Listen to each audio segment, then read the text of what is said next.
Hello everyone, welcome to রিমাস kitchen and lifestyle. আজকে আমি বানাবো ফিশ কবিরাজি, যেটা কিন্তু ভীষণই টেস্টি আর কলকাতার কিন্তু ভীষণ ফেমাস একটা স্ট্রিট ফুড বলতে পারেন। তাহলে চলুন বানিয়ে নেওয়া যাক পারফেক্ট ফিশ কবিরাজি।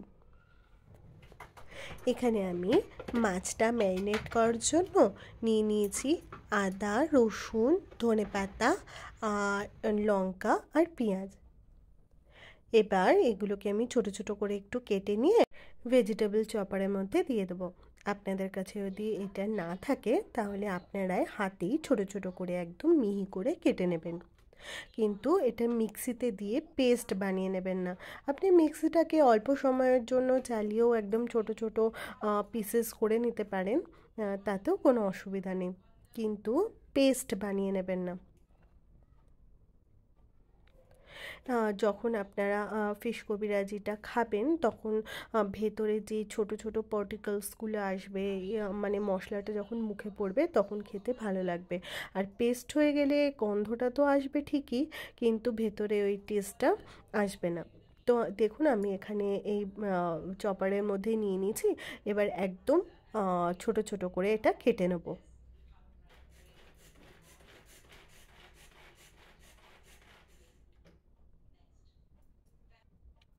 দেখুন একদম ছোট ছোট করে কাটা হয়ে গেছে। তো এবার আমি একটা অন্য বাটির মধ্যে নিয়ে নেব। যতটা পরিমাণে আপনার দরকার ততটা পরিমাণে নিয়ে নেবেন। এবার আমি দিয়ে দেব মাছগুলো। এবার দিয়ে দিলাম নুন, আদা রসুনের পেস্ট দিয়ে আমি খুব ভালো করে মাছটাকে মাখিয়ে নেব সমস্ত মশলার সাথে, দিয়ে কিছুক্ষণ রেখে দেবো। এবার আমি দুটো ডিম নিয়ে নেব। ডিমটা ভালো করে ফেটিয়ে নেব। এর মধ্যে দিয়ে দেবো একটু নুন। আপনাদের মাছের পরিমাণ অনুযায়ী ডিমটা কম বেশি করে নেবেন।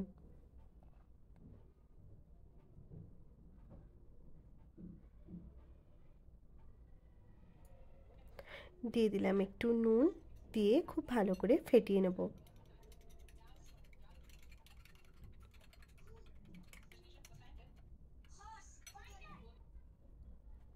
এবার আমি দিয়ে দেবো একদম অল্প পরিমাণে কর্নফ্লাওয়ার, দিয়ে আমি ভালো করে মাছের গায়ে মাখিয়ে নেব। কর্নফ্লাওয়ারটা দেওয়ার একটাই কারণ, যাতে মাছের গায়ে মশলাগুলো যখন আমরা ডিমে ডিপ করব আর যখন ফ্রাই করব যাতে মশলাটা মানে ছেড়ে না যায়। তো সেই কারণে কর্নফ্লাওয়ারটা দেওয়া, কিন্তু কর্নফ্লাওয়ারটা খুবই অল্প পরিমাণে দেবেন। এবার আমি নিয়ে নিয়েছি ব্রেড ক্রাম্ব, আর ব্রেড ক্রাম্বের ওপরে দিয়ে দিয়েছি একটু নুন। আজকে না আমার ভীষণ ঠান্ডা লেগেছে কিছুদিন ধরেই, তো আমার গলাটা ঠিক প্রপার ভিডিওতে কেমন আসছে আমি খুব একটা বুঝতে পারছি না, তো যতদূর সম্ভব পরিষ্কার করে বলার চেষ্টা আমি করছি।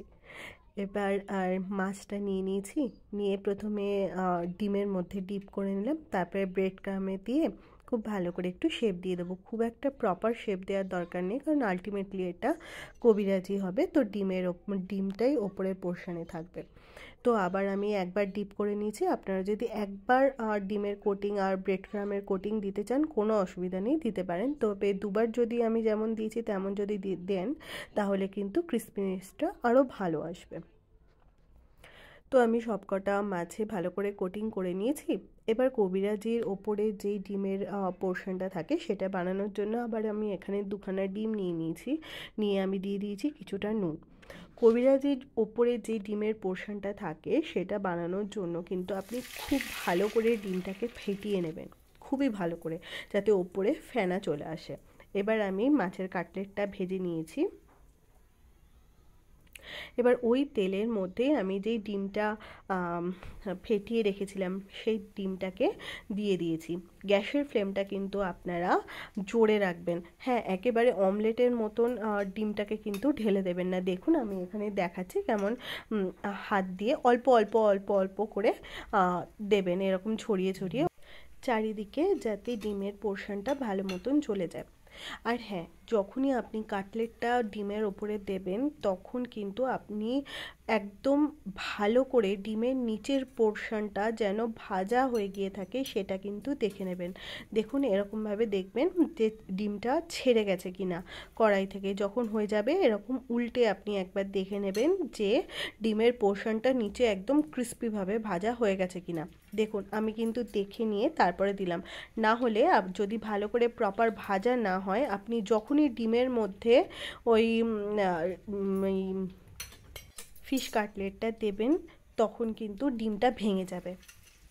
তো সেই জন্য খুব ভালো করে যখন নিচের পোর্শনটা মানে ডিমের একটা সাইড যখন খুব ভালো করে ভাজা হয়ে যাবে তখনই আপনি ফিশ কাটলেটটা ওর মধ্যে দেবেন। দেখুন আবার আমি এটাকে ভালো করে র্যাপ করার জন্য আবার এটাকে একটু সাইড করে নিয়ে আবার একটু ডিম হাত দিয়ে ছড়িয়ে নিলাম।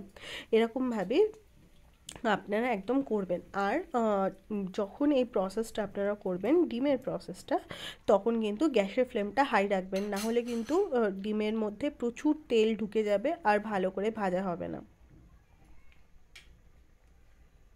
তো এই ছোট ছোট কিছু জিনিসগুলো আপনি যদি প্রপারলি করেন তাহলে কিন্তু আপনার ফিশ কবিরাজি পারফেক্ট ক্রিস্পি আর একদম পারফেক্ট শেপের হবে।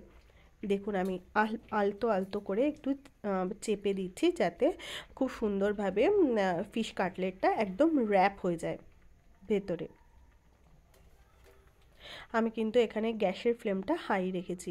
দেখুন একদম পারফেক্ট ফিশ কবিরাজি তৈরি হয়ে গেছে। দেখুন কতটা ক্রিস্পি হয়েছে। আপনাদের একটু ভেঙে দেখাই।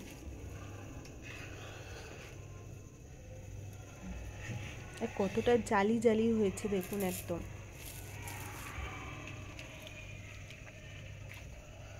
আপনারাও বাড়িতে বানান, বাড়ির সবার সঙ্গে এনজয় করুন। আর এই প্রসেসে যদি আপনি করেন তাহলে কিন্তু একদম পারফেক্ট ফিশ কবিরাজি তৈরি হবে। আমার রান্নাটা, আমার চ্যানেলটা যদি আপনাদের ভালো লেগে থাকে প্লিজ আমার চ্যানেলটা লাইক, শেয়ার, কমেন্ট আর সাবস্ক্রাইব করবেন। Thank you for watching.